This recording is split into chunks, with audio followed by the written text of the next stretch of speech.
Hey guys, welcome to my video. Today I'll be reviewing the Avalanche Fury. This video is definitely more of an Avalanche video.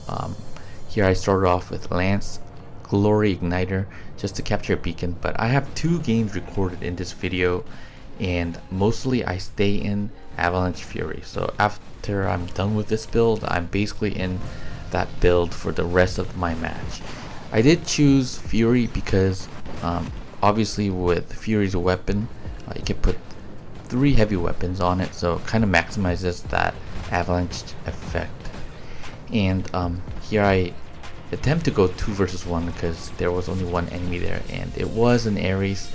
I was really curious whether I could go bring MK2 Lance and then just kind of brawl with Ares one-on-one. I had a pretty good chance here, and obviously it depends on what kind of build the Ares is. Obviously if it had like Gust and Storm, I wouldn't Ares probably have won, but Ares can't always win because of the physical shield. Now I basically get smoked here, and I drop into my Avalanche Fury. That is 500 meter range Fury. And what is that Wayland doing here? It's right in the center, and it's got maxed last stand as well.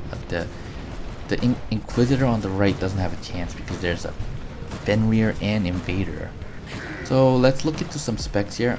3 of these, a full clip would do 110k damage. With thermonuclear and booster, it would do up to 140k damage. Columbus Spectre does 100k damage, and that's for Columbus. It's probably like 10% less. But let's really compare these two builds, Columbus and Avalanche. So the most thing that really popped out in my eyes, it was definitely having more rockets. You have a little bit longer unload time, but it was kind of crazy to see this red part here because 2.5 seconds for Avalanche per 4 rockets, but Columbus per rocket it's 2.25 seconds. So Avalanche does reloads a whole lot faster, while Columbus is loading 1 rocket.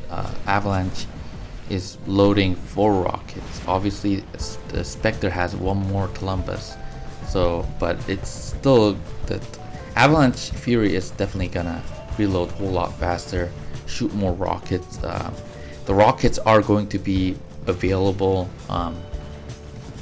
just more frequent, and I guess that's what you want for these kind of mid-range builds. You always run out of ammo because you always get good looks. So the current playstyle of most players, they really don't expect splash because how dominant Ares is and dominant Dragoon and all those energy weapons are. So basically I think the playstyle definitely has changed over time, and really now it's running this kind of felt really easy because Ares, there's a lot of Ares out there, and it was really easy to hit Ares because most of the covers that they use were like tiny like pull or usually that works, but not a lot of players run splash, and the only splash that I was kind of encountering were Amber and like Dragon Breath, which is another version of Amber that Aljun has built in, and you kind of rarely see Columbus now, so it was really interesting to use this weapon. So now this is also small map as well, and 500 meter is known for being like really flexible over long map and small maps. So this Fury had 250k HP, so that's with like boosters. Obviously that really helped out having repair kit. I was able to kind of trade shots and have no problem. And if you're talking about the Avalanche and comparing to Columbus, the upgrade cost, you really can avoid talking about it because you have to think whether this build is worth it. So I would hold off until the next update and then hopefully see what kind of meta that we are in and if we are going to use it, Falcon can be a better option here now. We're moving on to the next game. So this is round 2 on Canyon. So well, this map is more interesting because it's actually a bigger map, and I guess these tend to do better in bigger maps. And finding flank position and finding good cover for this Fury was my attempt to walk across the edge of this map here, and obviously that guy got there fast. I guess is Ares, and Ares is a lot faster than most bots. Now I really need to reposition because ultimately I really wanted to get to that position where I'm about to shoot here. Yeah, where that guy's taking the hit. So I'm trying to wear that guy out.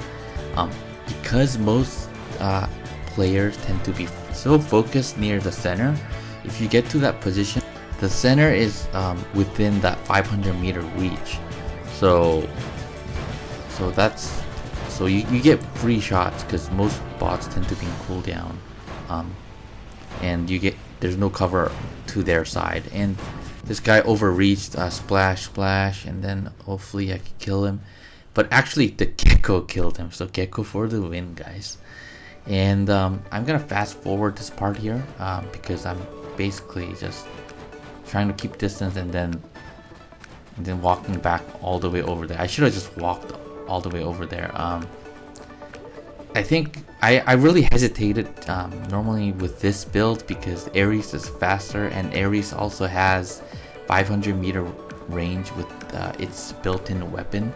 So being really careful. So finally I'm here where I wanted to be, and here most bots tend to be in their cooldown, and they only have cover in front of them because obviously all of our allies are near the center, and I get free shots here. So that's why I was saying I wanted to get into this flank position.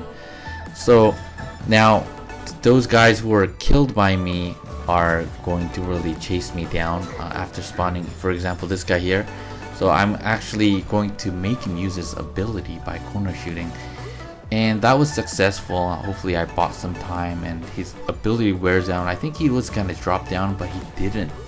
So I'm shooting at him, and I think he's panic rushing. I think that's what it is, because normally people would kind of hide, because this guy even had last stand as well. But it happens to me as well. Sometimes I panic, I just go just straight to the other guy. So this guy has Amber, which means he's got heavy weapon. Obviously most bots with heavy weapons now you see are out June, so that's definitely one of the most deadly bots. I was kind of testing whether I could get that guy with splash. It's because I was on the same level. Anyways, splash. Currently the splash weapon, not a lot of people's gameplay.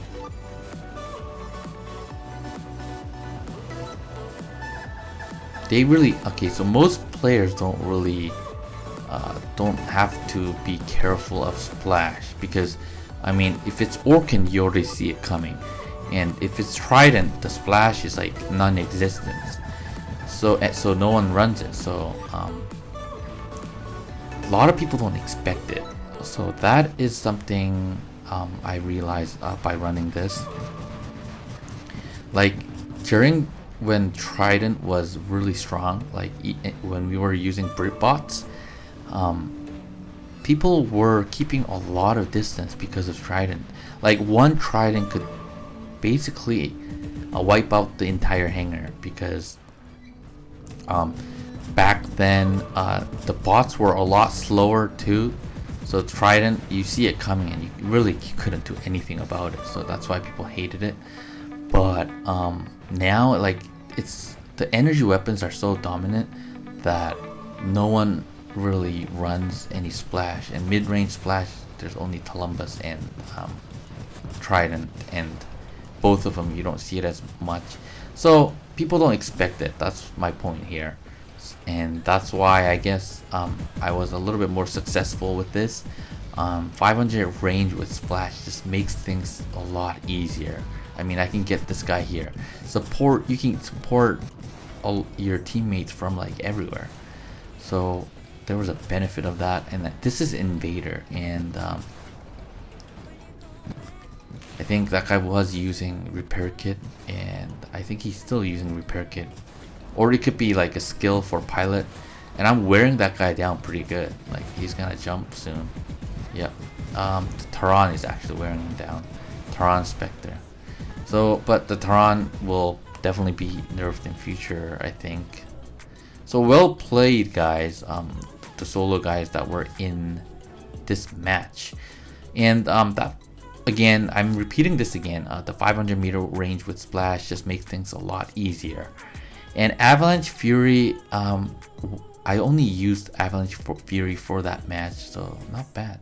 So thank you guys for watching, and if you like this video, give it a thumbs up, and if you haven't subscribed, subscribe to my channel. See you on the next video, guys.